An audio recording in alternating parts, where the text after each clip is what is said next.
Tupo. Haina shida.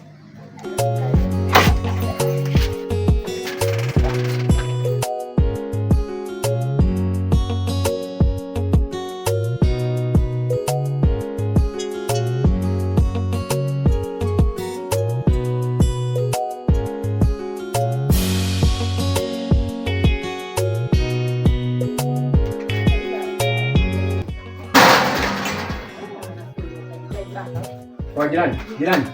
Poa, vipi nini? Mwanangu kuna mtu nini ndani mwanangu, haijawahi tokea. Nini? Mwanangu sikia nikwambie kitu kimoja mwanangu. Nini shida? Hujawahi kuniona mwanangu mimi kwenye hali kama hii mwanangu. Useme nini? Wewe jamaa, tulia kwanza. Mwanangu kuna mtu mwanangu amenibia mke wangu mwanangu. Mimi huyu jamaa kweli nimemuona, lakini nilijua kaka yake. Kwa hiyo sikiza mwanangu, hata dakika 5 hazijaisha. Unasikia? Huyu shemeji katoka na jamaa hata dakika 5 hazijaisha. Wamekula kona hii hapa. Kaenda wapi? Sasa hii hapa. Yaani kila kona hata dakika mwanangu, naenda kuua. Hata dakika 5 hazijaisha.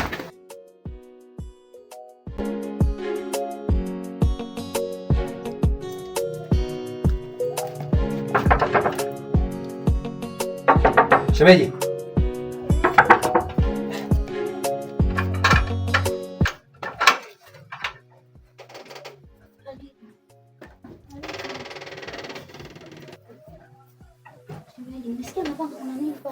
Ina maana wewe kelele ulizokuwa unazisikia hapa hujazisikia vizuri?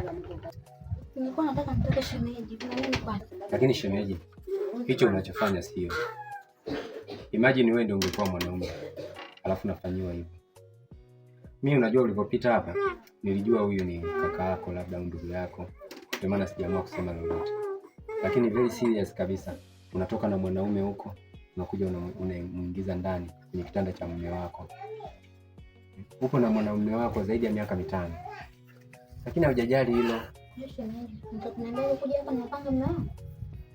Yaani hata hivyo, mimi ndio nimesababisha ujamaa aondoke. Maana amekuja, alikuwa na lengo baya, akabeba panga mkononi. Na hata hivyo, nahisi anaweza akarudi. Tusiongee muda mrefu. Hebu muite huyo jamaa wako kwanza.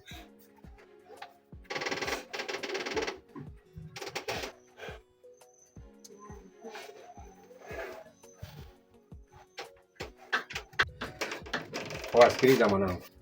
Usijifanye una haraka. Tulia basi. Kwa hiyo mwanangu umefeli kabisa hata kupata 5000 uende guest mwanangu. Si ndio? Utulie.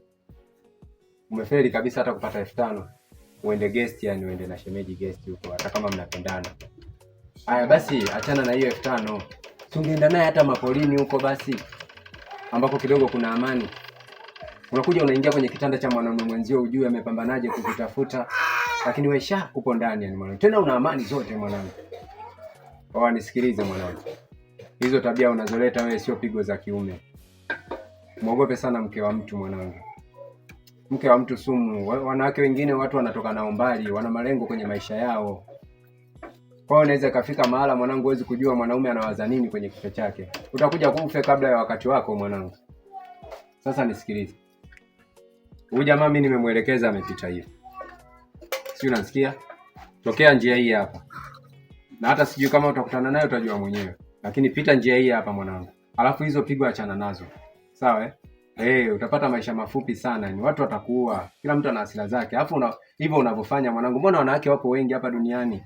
Tafuta wako. Huyu mke wa mtu mwanangu. Huwezi kujua hapo unaharibu ndoto za watu. Watu wametoka mbali kwenye maisha yao.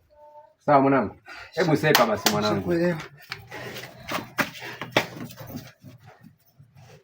Shemeji, hebu jaribu kumheshimu mumeo basi. Mbona mmetoka mbali mimi nawajua nyinyi? Unakosa nini kwa mchizi? Sijui hata akirudi itakuwaje. Ngoja tumsikilize atakaporudi.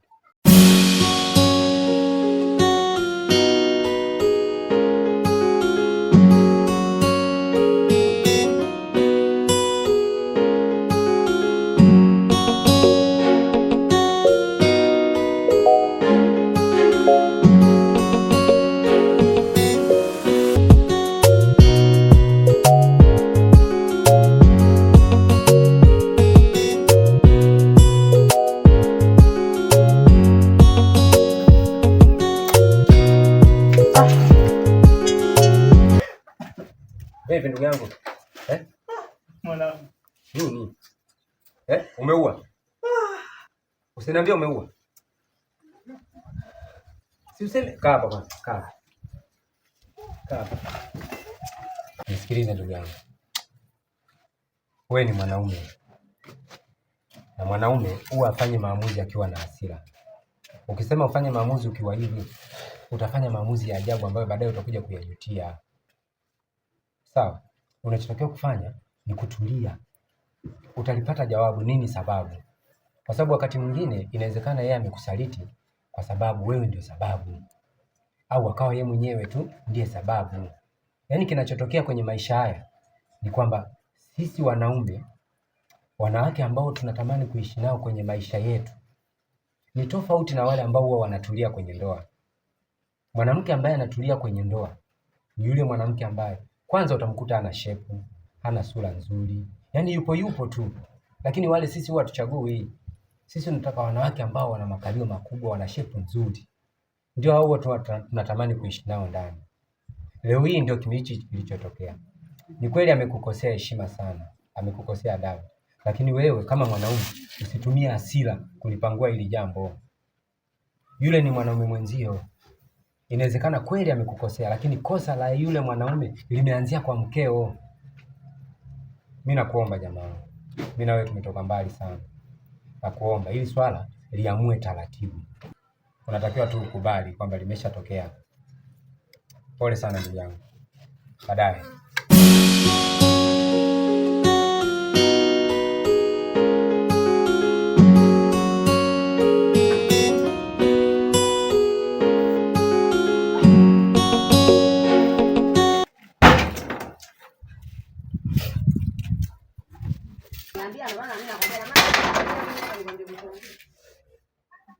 Oa, fungua.